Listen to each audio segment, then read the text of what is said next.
Hello my fellow vampire hunters, I'm King Link and today we're reviewing Bloodstained Ritual of the Night. So let's start with a quick disclaimer. I actually backed this game in 2015 on Kickstarter, so unlike most games I cover, I followed this game pretty closely, playing both demos, including one at E3, meeting Koji Igarashi there. I backed it at the $60 level. If it matters to anyone, I feel like I should disclose it because some people do care about this stuff. Now with that said, well, this game really starts in May 2015 with the Kickstarter that pretty much everyone backed. Koji Igarashi, the creator of Castlevania Symphony of the Night, wanted to make a new Igavania or Metroidvania depending on which nomenclature you prefer. Honestly, both of them really fit here. And so, with people loving Symphony of the Night, everyone threw money at an unknown game on Kickstarter. Now, this isn't about Kickstarter, mind you, but it was a worrisome start due to, Kickstarter's history of games that are never going to get made, Code Hero, games that didn't do so well, Mighty Number 9, and games that might be a step off of greatness, like Time Spinners. The question was always going to be, how good is the experience of Bloodstained Ritual of the Night? Well, we can already see on the screen, the graphics of Bloodstained Ritual of the Night are fantastic. Honestly, this game looks great, whether it be the opening areas on the galleon that I showed in my preview, or really any part of this castle. Bloodstained Ritual of the Night looks really good. The art team really deserves commendation for just taking so many different ideas, thoughts, and styles and making the game come together in what feels like almost a seamless experience.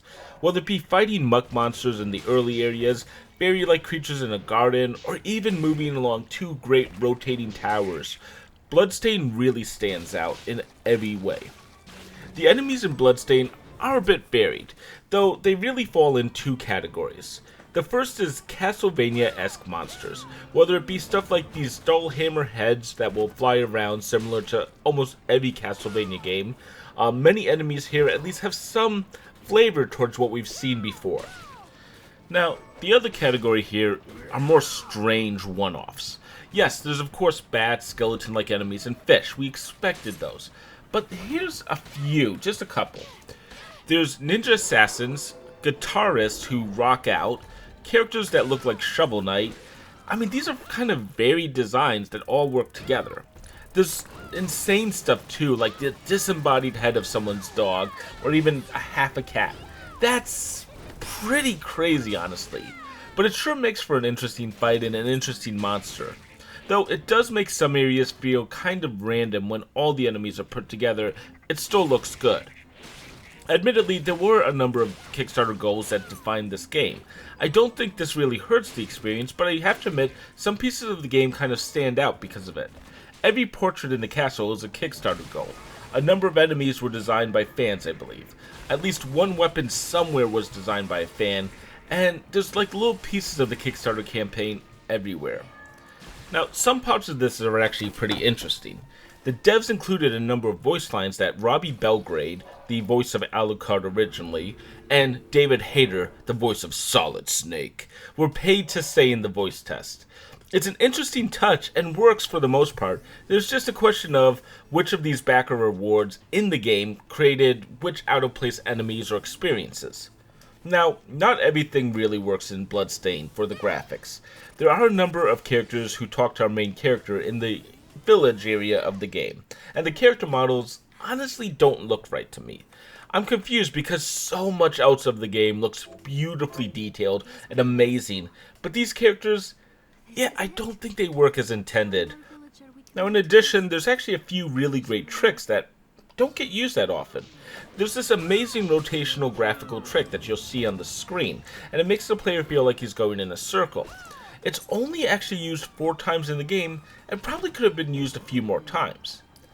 But overall, the graphics are good. Let's talk about the story. This is where I don't think I'm fully sold. I even replayed the opening of the game like 3 times to ensure I wasn't just missing a scene or two somewhere. The opening of Bloodstained can be kind of a mess.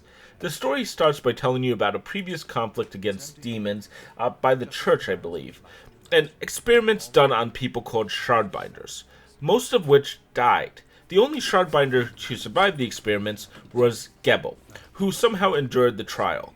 In addition, there's Miriam, our main character, who has fallen under a 10-year sleeping curse, because that's a real thing in this world. Now the problem is the opening leaves very obvious plot holes like this, but it also doesn't try to fill them in. It just says a 10-year slumber as if that's a normal thing, and it acts like the player's strange for finding it out of place. From here though, Miriam has now woken up, and Johannes, her friend, is bringing her to a castle that has suddenly appeared filled with demons. Sounds like a story that we probably already know. And the first stage appears on that boat ride to the location. The player is going to actually meet Gebel at the end of the boat, who seems to be controlled by an enemy called Gremory, and then eventually meets Dominique, a church agent. But the issue with all of this is that it's just thrown at the player as if it makes a cohesive story. Honestly, I don't think it does. Now, throughout the game, Bloodstained starts to fill in everything. Zangetsu, a sword-wielding samurai played by David Hayter, will appear as well, and there's Alfred, our old mage.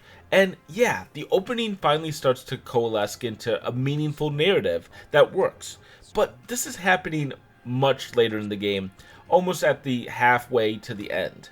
It's as if I'm trying to read a book with every other chapter removed, and the book not trying to fill in that missing information until months later for the reader. It's just not a very good experience. I struggle with this a lot though, and I hope that's clear. I was so confused because I thought this was almost a sequel to Bloodstained Curse of the Moon due to how it opens. It's not. It's more of an alternate universe for a few reasons. So the question then becomes, what's going on with the story that it doesn't seem interested in telling a real full narrative until near the end of the game? I really don't know for sure. At the same time, it's hard not to notice the similarities between Bloodstained Ritual of the Night and Symphony of the Night. There's everything from a long set of stairs before facing the main villain, a bad ending. A few characters definitely have links to Symphony of the Night bosses, such as 3 magical blasts coming from one of them at one point. I just wanted to bring up Symphony of the Night here, though. We'll talk more about that at the end of the review, though, and how, Bloodstained links to it or mirrors it. Though, since we're also talking about that, let's go to the gameplay now. Again, we're going to be talking a bit about Symphony of the Night. The fact is, this is a Metroidvania, and Symphony of the Night was really the originator of that term, even though technically maybe Super Metroid was the first one. The fact, though, is I think fans were expecting this game to play very similar to that style of game. As mentioned, you play as Miriam, and at the beginning of the game, you actually start with the option of 2 weapons. A pair of boots, and a knife. Now this is a perfect example of where Bloodstained really shines. The boots allow Miriam to kick her enemies, but the knife uses a short-range stab. Both weapons are viable, but they both have different and interesting attacks. In Bloodstained Ritual of the Night, there's a lot of different weapon types. Spears, long swords, great swords, whips, and even guns if you like ranged attacks, both with specialized ammo and infinite ammo. Each weapon type has a similar motion, but the weapons themselves will have different stats and styles. Some may even have elemental powers, but the point is that each of these types change how Miriam attacks and gives the player greater variety in the game itself. There's even secret special attacks, which I'll hold off on talking about. Another big feature of Bloodstained Ritual of the Night is the shard system. Now this is of course based on the portable Castlevanias or Igavanias. Essentially, every time you kill an enemy, you have a chance of gaining a shard from them. These shards range in a number of ways. They can be triggerable ones you aim, passives, even familiars, and the player is able to create a lot of combinations to help them in battle. Some of them will be anything from attacking an enemy with a head on a flail to a creature who seems to be following Miriam. If you're using katanas, you might want the katana passive, for instance, but you can also get stuff like double jumps or even build the ability to have a super high jump. Players are able to heavily customize their experience. Now all the major elements of what makes a Metroidvania are here. Players are once again able to explore a large castle filled with danger that constantly gives the players new abilities along the way. Those abilities require players to backtrack to find new areas of the castle. The ability to double jump, for instance, allows you to reach new platforms that you weren't able to before, and the ability to grab objects allows you to move pillars out of the way. Now, that last one might sound great, but this is where I think Bloodstained might be missing a little something. There's a very clever puzzle early on where the player has to use a fireball attack to light a cannon. This works well, but this type of thinking is used so rarely in Bloodstained that players will probably forget about it. In fact, there's really two pieces where the game really requires that type of interaction after that point. The first is where a giant hand can grab a pillar and move it out of the way. It can also grab an Iron Maiden, for instance. I didn't even realize this, and this was trapping me in one location until I went online and realized the one piece of information I didn't understand. Maiden and pillars don't really look the same, so yeah, it's a bit confusing. The other is a late game puzzle, if you call it that, with an ability that a boss gives you, and you have to go back about 10 hours of playtime to a room you were in and use it. But if you don't put one and one together, well, this isn't just backtracking, it's hunting at that point in the game, and the hunt isn't something that gives a really good feeling in my opinion. There's another small problem where you're looking for a shard that allows you to move underwater. Now this is the only progression-based shard that isn't dropped by a boss. At least I think so. And instead the player has to hunt underwater enemies. I got this to drop rather quickly, and I'm happy about that. But I have heard some fans said they've spent multiple minutes hunting even after knowing what they had to hunt. This happens a bit too much for Bloodstained, and the fact is, Bloodstained doesn't offer a helping hand in these cases. At least when I tried to figure some of these out, I went back to the town, talked to Dominique and Johannes, our two helpful friends, and they just told me how to reach the boss I had just beaten. It's an odd hint because it's clearly not in the right place. A lot of Bloodstained's progression, though, is by hunting and exploring, and of course I get that, this is a Metroidvania. I enjoy it most of the time, but these roadblocks can get annoying, especially when it breaks up so much of the enjoyment of the game to have to go back through areas that have already been tackled so long ago. The problem space could be shrunk by giving a location of the next boss or the next major moment to find to help fix this. Now, the levels in Bloodstained Ritual of the Night are laid out well, and where there are a number of branching pathways, there's almost always a single goal in mind for the player to reach in order so that they can open up more of the map through some method. Each boss fight in Bloodstained is actually rather solid as well, and everyone seems to bring in a new and unique element to the fight. Many are difficult and will usually require at least a couple attempts to start to get the pattern or understand the fight. The easiest bosses in this game actually might not be true bosses, but a way to break up the flow of the game. The real bosses, at least the majority of them, are at least interesting if they don't always provide the highest challenge. Of course, part of that might be I got a late game shard early in the game. I'm not 100% sure about that, but that might be why I didn't have as much challenge in the beginning of the game. I would also say that the final areas are quite difficult no matter what you do. The final area especially, they're frustrating, and the bosses at the end of the game, well, a lot of this is going to be based on the gear that the player finds over the course of the game or develops. You can find a few very strong weapons, and then a couple really broken weapons, to be honest. There's a lot of powerful items in the game, which I really liked hunting for. I won't say too much about that, though I feel that that is a secret. Though I will also say the final bosses are very challenging, so be prepared for a good fight at the end of the game. You deserve it. Now, there's also a lot of secrets in the game, and while I realize that players are going to have a blast discovering them themselves, I know I did, I want to talk about a special one just to give you an idea of what you might see. There's a piano in the garden that you might be seeing on the screen, and you'll find this at some point of the game. Now, Miriam sits down in front of it, nothing happens. But after about 30 seconds, she starts to play a beautiful song, as you're seeing. This is a great touch, and that was really, something special that was added to the experience. But wait, that's not everything.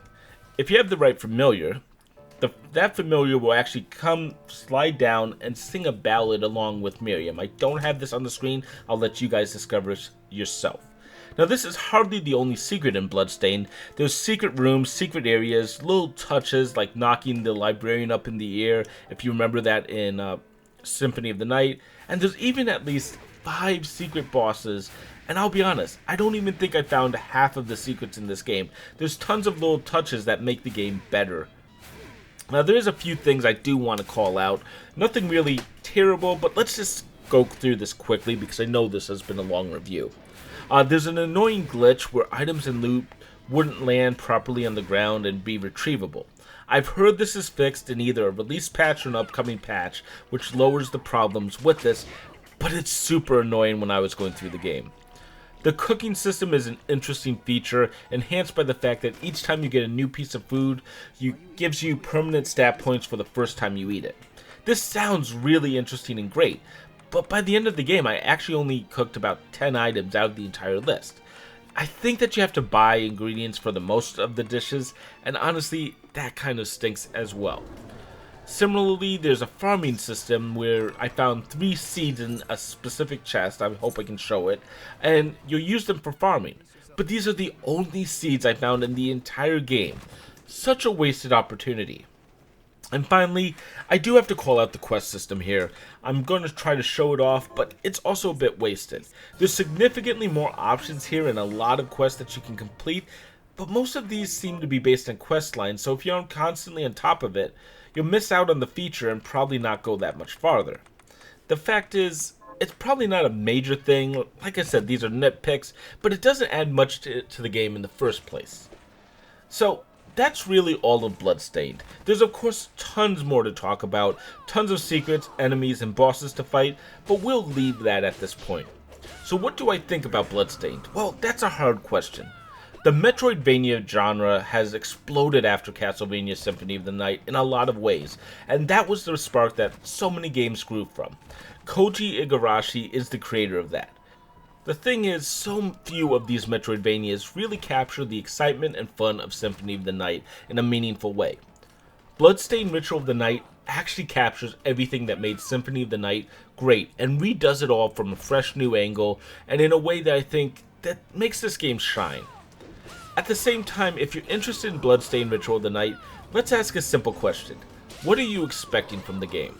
If you want to see a better version of Symphony of the Night, that was made in 2019, not over 20 years ago, I think that's perfect, and that's what Bloodstained really is. However, some people do want to see a whole new game in Bloodstained Ritual of the Night that doesn't really stand on Symphony of the Night's shoulders.